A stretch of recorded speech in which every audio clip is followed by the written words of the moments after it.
My iPhone 14 Pro Max is finally here, and here are 5 things that I loved about it.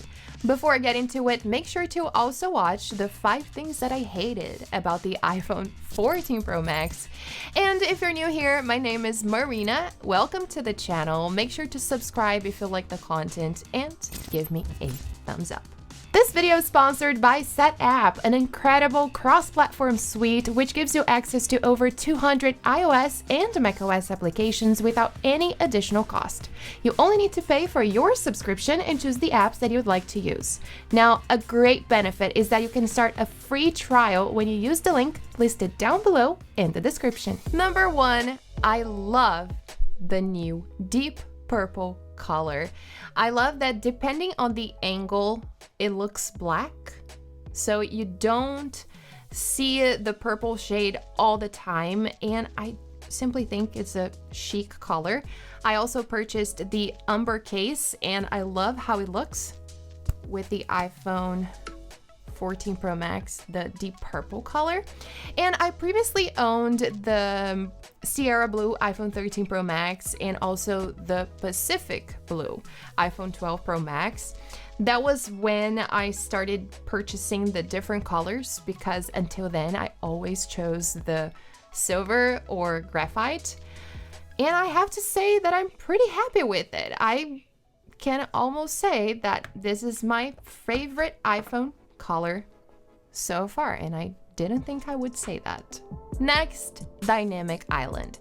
I did say in the other video that I really hate that we still have a notch on the iPhone, and I'm pretty sure you can agree with me, but I love how fun the dynamic island is. It's pretty much a notch that works, and you can tell what's happening in the background whenever you're doing something else. For example, I can be listening to a podcast while scrolling on Instagram.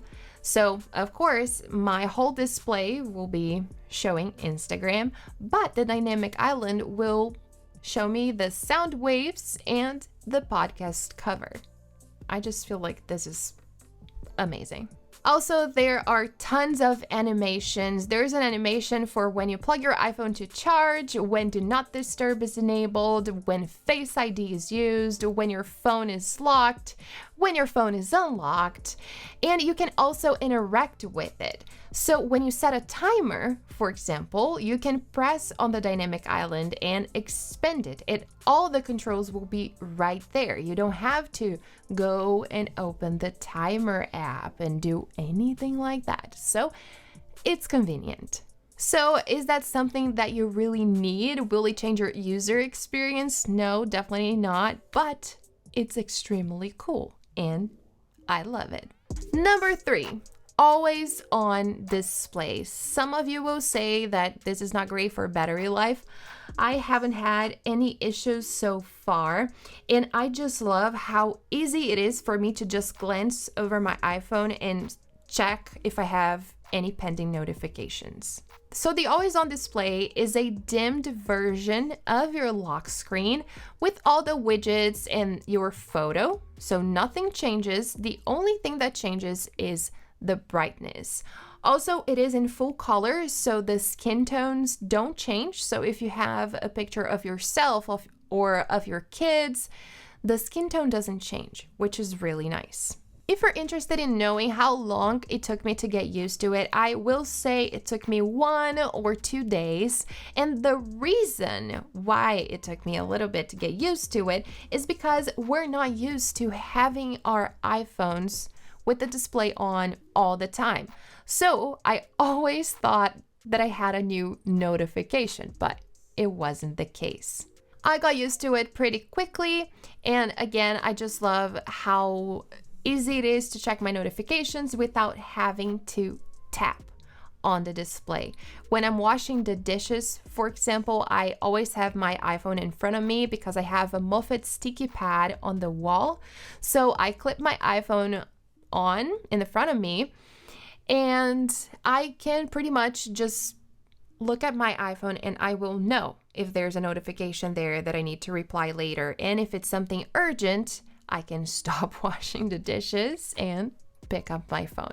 So I just think it's very convenient, and I love this feature.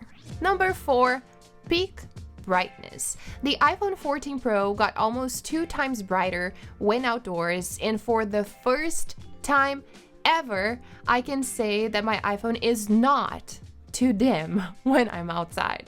Okay, I've been using the iPhone 14 Pro Max for only a week now, so my experience can definitely change, but so far, I love the 2000 nits peak outdoor brightness. And last but not least, number 5, the great performance of the A16 Bionic chip. The iPhone 13 Pro Max that I had was already pretty fast and smooth, but oh boy, the 14 Pro Max is even better. One example that I can give you guys is when I'm exporting a video. It simply exports so much faster than my iPhone 13 Pro Max, and I was not expecting that big of a change. And these are the 5 things that I love about the iPhone 14 Pro Max. Let me know your thoughts down below in the comments if you currently own an iPhone 14 Pro or an iPhone 14. Also, let me know your experience with the new iPhone because I would love to know. Again, I am Marina. Thank you for watching the video. If you're new here, make sure to subscribe and give me a thumbs up if you enjoyed the video.